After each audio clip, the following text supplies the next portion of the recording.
Hi folks, how you doing? Russell True Results 303.com. Check out the website, link in the description box. Mind, Body, Spirit, Fitness. Put in the healing back in health. Once again, don't forget to follow on social media, Facebook, Twitter, Google+. The podcast is out there. Those links are down below as well. Coming at you today with a video on how to pray constantly. Pray 24/7, right? Every minute of the day.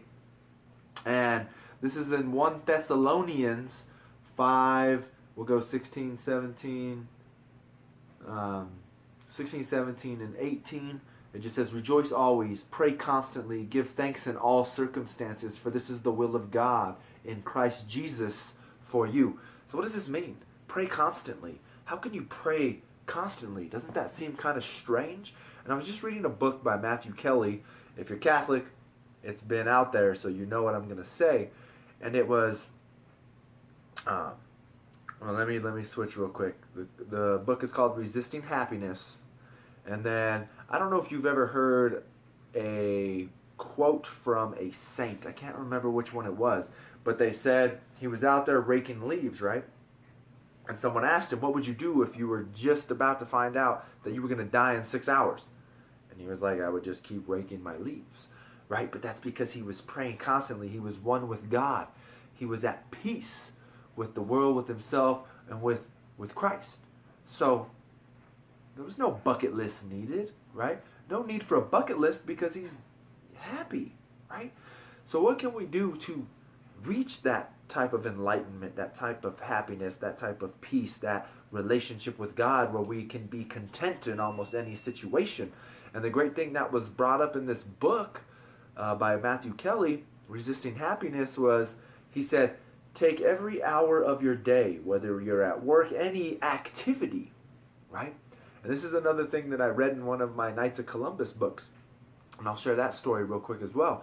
But it was pick that day, right? So you're about to go in. First period will go for the college students, the high school students. What do? Right before you get there, you sit down. The bell's about to ring. Give yourself a little prayer. You know, right now I'm going to dedicate this hour of work, this classroom, this math class, whatever it is, to my grandmother who is sick. And I'm going to try my best to pay attention and to do a good job, right? So now you are giving the intentions of that hour, that period, to your sick grandmother. Next period comes around, next class. Give yourself another little one, like that. Pray, I'm going to give this for all the widows, right? All the sick. For all of our priests to stay strong within their faith.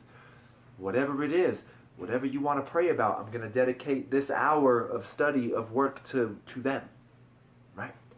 Boom. Go about your day. Try to have, try to make that the best hour of work that you can.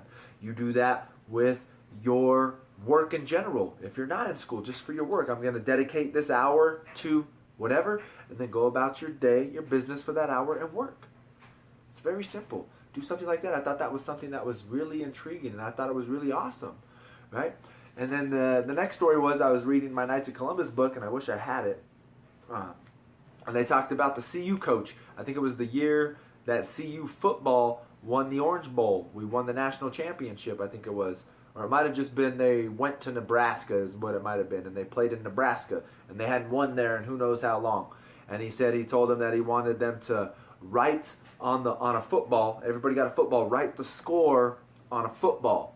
And then give that football to someone important in your family and tell them, I'm going to play my hardest on every play for you. I want you to watch me on every play because I'm going to play every single play of that game with you in mind. And they said that was like the first year that they had won in 20 years at whatever Nebraska stadium's called.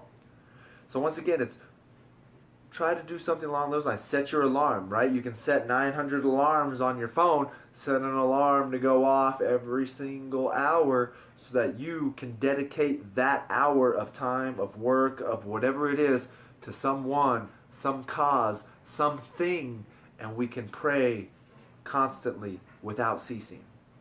Right?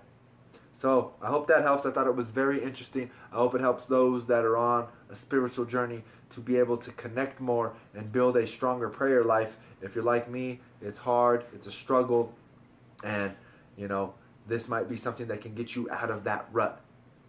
So once again, I hope this helps. Don't forget to follow on social media, Facebook, Twitter, Google+, the podcast. Subscribe to this channel. Share and like these videos.